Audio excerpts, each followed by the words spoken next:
everyone! Welcome to episode 3 of our pronunciation training series. Last episode, we talked about word stress. This was a technique to help you pronounce long words correctly and more naturally. So today's episode is about sentence stress. This is something that can help you pronounce your sentences or questions more clearly or more naturally. Now, if you have missed episode 1 and 2, make sure to check them out. The links are in the description box below. This is Learn English with Anika. Thank you for dropping by. Now, let's get started. To begin with, let's look at this sentence over here. If I pronounce this sentence with emphasis on every single word, it would sound something like, she bought a new car, but she doesn't like it. How does it sound? It doesn't sound very natural or clear, does it? To sound more natural, we need to emphasize or stress some words.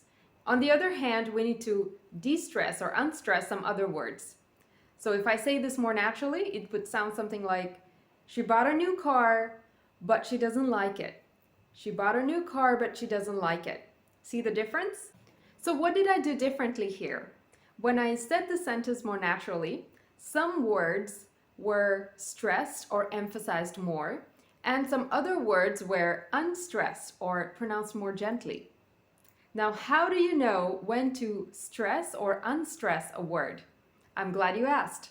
Let's look at 2 very simple rules in order to know when to stress or unstress your words. Firstly, the main words or the words that carry more meaning are stressed. We call them the content words. On the other hand, words that are not very important or they don't carry more meaning are unstressed.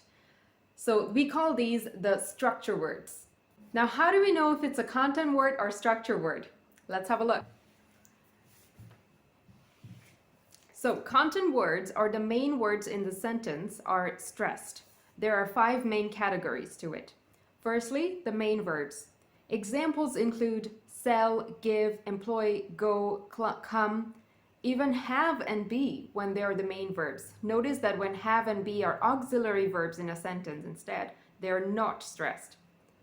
Number 2, nouns. Any nouns, for example, car, music, a person's name like Mary, books, table, etc. Thirdly, we have adjectives on the list.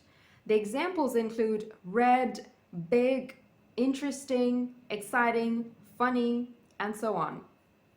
Fourthly, on the list, we have adverbs. Adverbs such as quickly, slowly, why, never, sometimes. And finally, we have negative auxiliaries on the list. Notice that we are not including positive auxiliaries, only negative ones. For example, don't, aren't, can't, won't, haven't. One quick note on negative auxiliaries is that we do not pronounce the T of negative auxiliaries very clearly. We kind of cut it short. For example, when we say don't in a sentence, it becomes don't. For example, don't do it.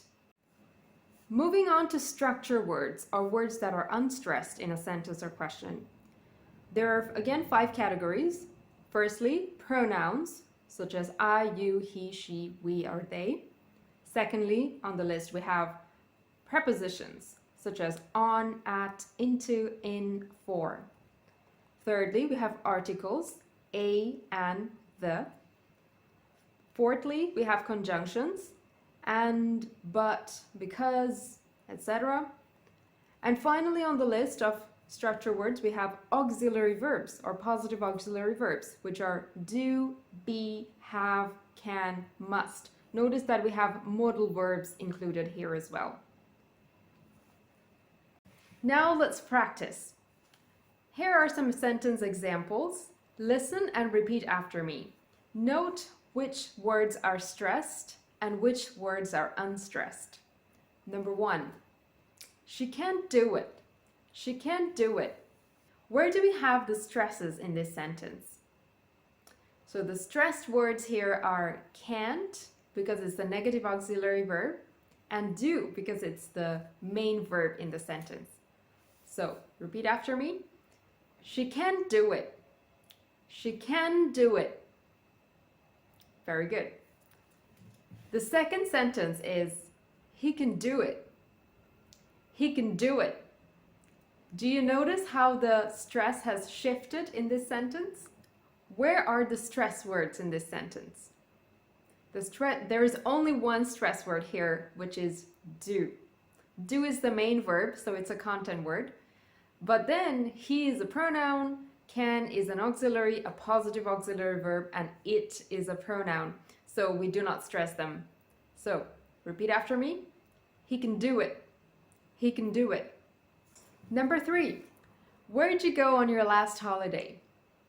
Notice the stressed words. Which are they? I'm going to repeat that one more time. Where'd you go on your last holiday? So there are 4 stressed words here. Where? It's important in the sentence because it's what we really want to know. Where is it? Where? The second stress word is go, because it's the main verb in the sentence. And last holiday. Last holiday is again an important word, so it's a content word.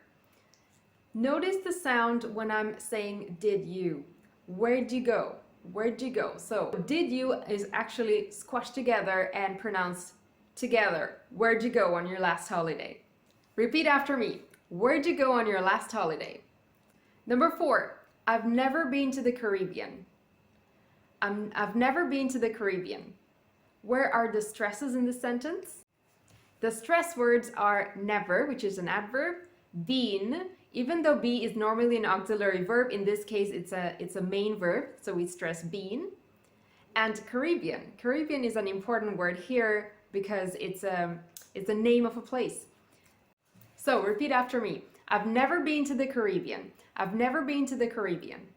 Number 5, she has an exam next week. She has an exam next week. Where are the stresses in the sentence? Has here is a content word. It's an important word or a main verb of the sentence. It's not an auxiliary, so we stress has. The other stress words are exam and week. Now repeat after me. She has an exam next week. She has an exam next week. Number 6, David's been to France. David's been to France. Where are the stressed words here? They are David, been, and France. Everything else is unstressed. David's been to France. Now let's talk about exceptions. Sometimes we can pronounce the structure words with stress, but it's for very specific reasons. We stress structure words only when we try to correct someone or correct information that someone misunderstood. For example, have a look at this mini dialogue. They have been to Mongolia, haven't they? No, they haven't. We have. They haven't. We have. As you can see that the first speaker had some kind of misunderstanding, so the second speaker is correcting them. And in this case, even though pronouns are normally unstressed, they are stressing them in order to emphasize that this information is the correct one. Now, if you've learned something new from this video, make sure to leave a thumbs up and subscribe to my channel and hit the notification bell if you'd like to receive notification on new videos every Saturday. That's all for today. Have a great day.